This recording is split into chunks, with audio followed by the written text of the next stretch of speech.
I had that gorilla grip on my mouse, bro. That was so loud. Oh my gosh, I actually jumped. Holy cow, he actually had full ammo!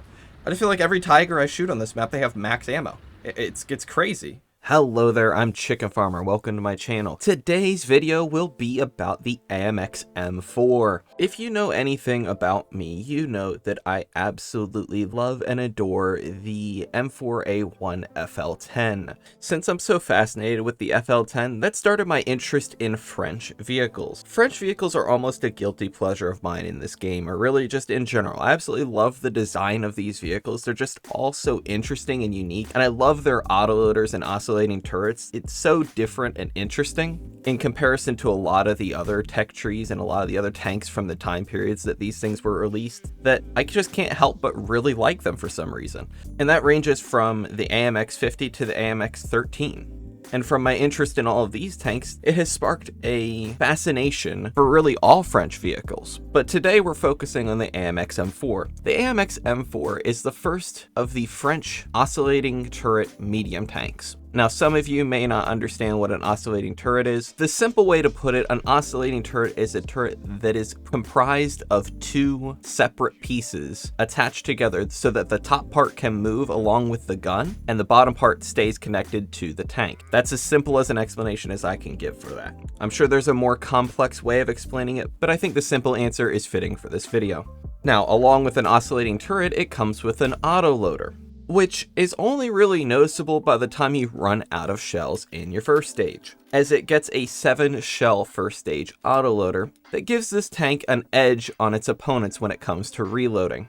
Now, there are a few downsides when it comes to this tank, like its ammunition and its armor, but those two things are slightly made up for by the reload and the maneuverability and speed of this vehicle. Now, it is no speed demon, but it can get around the battlefield. When it comes to armor on this thing, as long as you aren't shooting it in the upper or lower plate, it's safe to say that your shell will almost guaranteed go straight through this thing's armor. Now, if you ever catch this thing poking around a corner, you can shoot it in the, I can only call it the armor belt, between the upper and lower plate where they connect. It's kind of a weird little flat line that you'll see. If you ever see one of these peeking around a corner, don't be afraid to shoot it in that little belt, as it gets down to around 100 millimeters of effective armor. When it comes to mobility, I do have to note that I do not have this tank fully upgraded, so I am currently lacking the upgraded transmission and the upgraded engine. But nonetheless, it can reach a top speed of 51 kilometers an hour, which is plenty enough to get around the battlefield and even go on some really hard flanks sometimes. It also has neutral steer, which is somewhat handy. For me, without the upgraded transmission and the engine, it has a little bit of trouble with neutral steer. It's a little slow, but it is nice to have nonetheless. When comparing this thing's mobility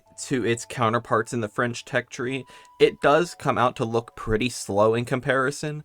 But when you compare it to other tech trees with vehicles around the same battle rating, it is pretty mobile in comparison to those. Now, when it comes to firepower, this thing inherits the same gun off of the ARL-44. But like I said earlier in the video, it does have an autoloader, which gives this thing a reload rate of 6.7 seconds. Now, what's special about autoloaders is that your loader's crew skills have zero effect on the actual reload of this tank. And that's thanks to the autoloader. So no matter what, you will not lose any rate of fire at any point by losing crew members. That is one of the great things about autoloaders, although the downside to autoloaders is the fact that once you run out of shells in your first stage, you are out of ammunition until you can load another, which takes a good amount of time. So when playing anything with an autoloader, do try to keep an eye on how many shells you have ready to go. Now, the ammunition on this thing, there's some positives and negatives to it. The positives is the fact that you technically get the best ammo from the rip. You do not need to research ammunition as a modification for this thing. But that comes at a downside. Its armor-piercing capped shell is pretty lackluster for its battle rating.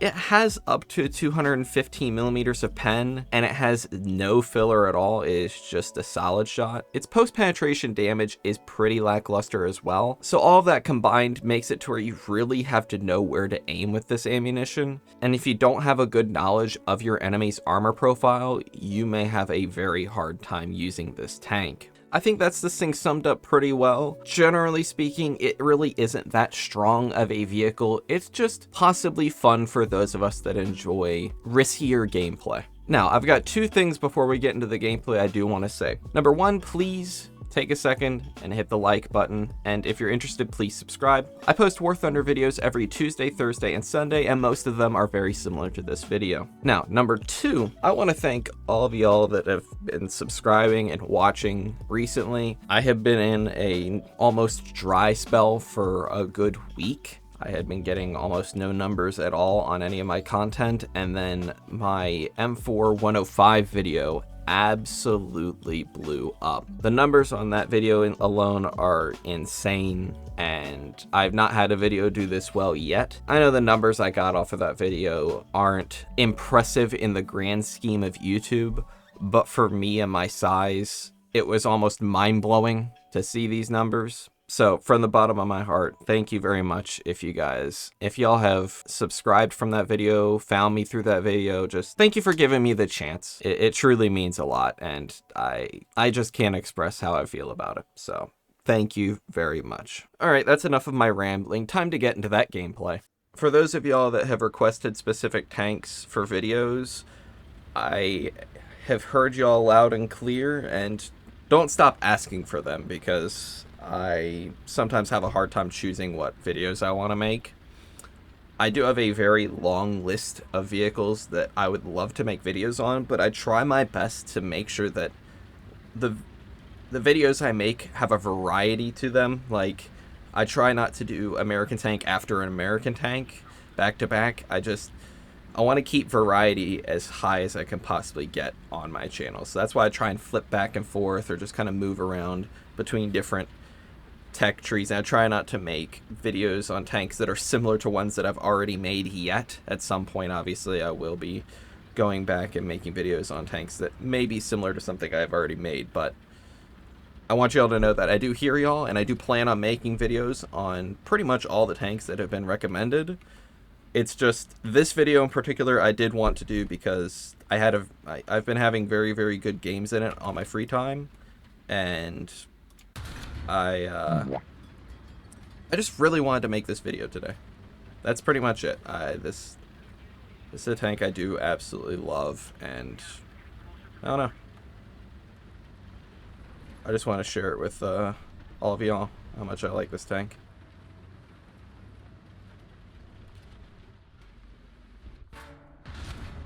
Couldn't even see him, and we bounced a shell. See, there's that upper plate. Oh, he hit a really weird angle. Look at that. That's crazy. Something to note about this thing's mobility is its reverse gear can go up to 19 kilometers an hour. I think it actually sometimes go up to 20, but generally speaking, 19 kilometers an hour is a pretty good reverse gear, in my opinion.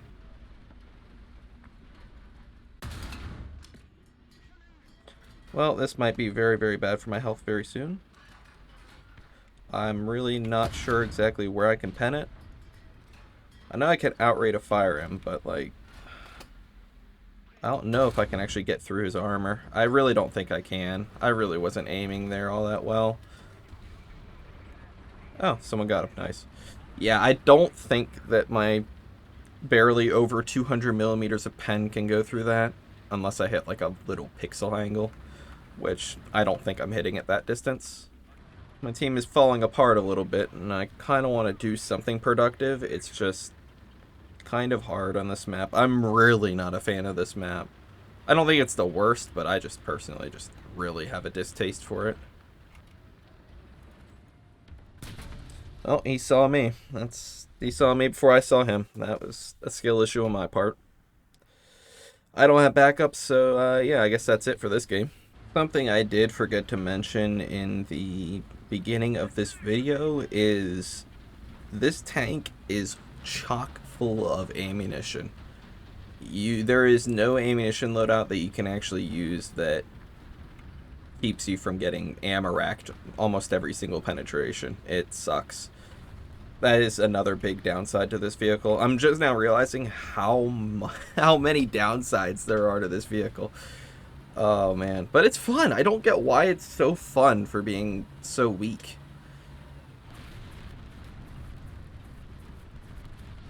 Am I just gaslighting myself into believing that it's fun? I don't think so, because I've actually had a great time since I've got my hands on this thing.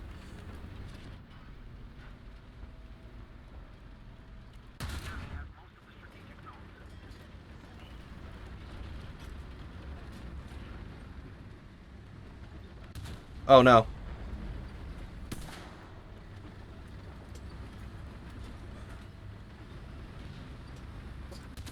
I can't believe I missed that first shot. I suck. You notice how I angled my armor just so that he would bounce? Because I knew about the timing that he would pull the trigger. So if I angle myself at the perfect moment, I was going to bounce it, which is exactly what happened. Worked out perfectly. I know this is a really generic sniper spot, but I love it so much.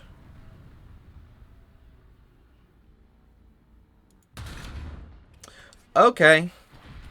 That's cool. That's okay. Nothing wrong with that. Oh, he's scanning. He sees me. No. No.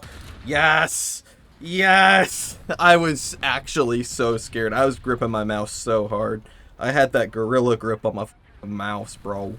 Somehow I get away with the stupidest stuff in this vehicle. It's weird. I am very, very lucky that I hit his ammo there. I was not aiming correctly at all.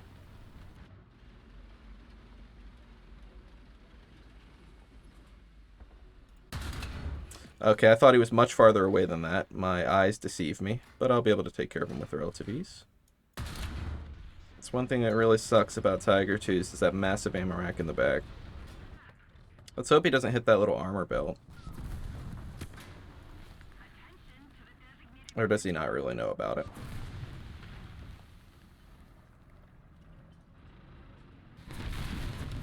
I know I'm getting flanked. This sucks. Please don't hit me in a critical spot. Thank you. Oh, you know, I can spin a little bit. Oh, that sucks. The German mains got to me, finally. I mean, I got 6 kills before I went down. That's what's up. This tank, you really just have to play better than most of your opponents. That's... This tank definitely requires much more skill in comparison to its counterparts. Because, like... I don't know. It just does. What am I, like, knocking against? Like, it's a good tank. It's just got so many downsides, and it's just at a disadvantage in comparison to its counterparts.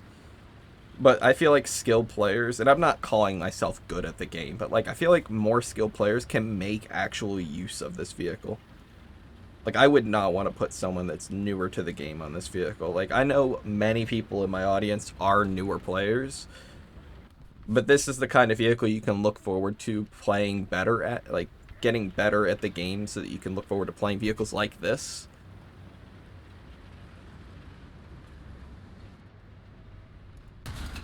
Okay, I was hoping to go for the turret ring there, but that didn't work out in my favor. Oh, he's gonna get hella aggressive. That was a really bad idea, wasn't it, buddy? That was, like, not smart. I think you know that now. Think you might have learned your lesson. That was so loud. Oh my gosh, I actually jumped. I kind of wish this thing was stabilized. Like, if it could be stabilized, that'd be kind of cool, but... eh. I know I don't have filler, but it was worth a shot, I feel like. Like, what are you guys doing? And what did I just take damage from? No. No! Not the ASU! Oh. That thing has such a quiet engine. Oh, it was actually so quiet. I was expecting a way louder engine. That's why I wasn't, like, instantly looking back there. Hoping that he's not looking this way. I'm just full sending it just to... Okay, he wasn't. If any of you guys watching right now originally subscribed to me through my M4 105 video, it's funny that that video blew up, alright? And the reason why is because I knew. I, for some reason, had a feeling that that was going to be the video that kicked off, like, and did well. And I knew mainly because it was in my opinion, worst video I had made in recent days. Now, my IS-1 video, in my opinion, is pretty damn bad, but my Sherman 105 video was really not up to my personal standards. Like, I wish I had had more time to work on it, and that's kind of why I'm hoping to get enough time in on this specific video that you're watching now. Because time-wise, I don't really have a ton of time. I have like an afternoon to finish this off. Like, from right now recording, I have a whole afternoon to finish this, which that's my fault. I will admit, I'm not blaming on anybody. I'm not making excuses. It's just my own fault. But yeah, I personally didn't care for my 105 video. I really didn't care for it. But it's the one that happened to get like a bunch of subs, so I mean, I really can't complain all that much, but cool. Man. This thing tends to catch fire, I'm now realizing. Is no one able to kill him? Oh, interesting. I'm really just guessing ranges on him. Oh, he bounced. Again, upper plate.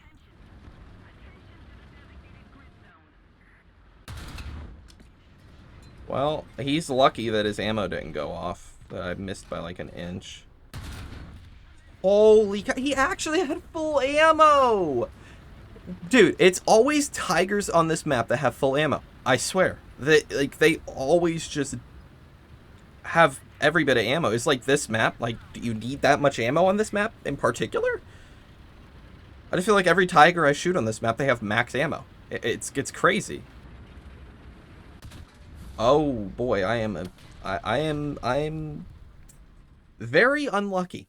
So yeah, that's the AMX M4. This thing is honestly a blast. I love this vehicle. I don't have an explanation as to why, other than that I'm just fascinated by French vehicles and that it's just a fun tank to play. When you're grinding the French tech tree, do note that it does get a little dicey when it comes to making a full loadout. Anywhere really between like 5.3 and 7.3, 7.7. Like, anything between those battle rating ranges is just so spotty. It's so hit and miss on making a loadout out of those vehicles, which is something that I feel like might deter a lot of people from grinding the French tech tree. That's kind of what kept me from grinding it for the longest time, but then I started to really fall in love with just French tank design for some reason, so that's why I started grinding this thing. But overall, the AMX M4 in particular is just, it's a fun vehicle. It's not good, but it's a fun vehicle nonetheless.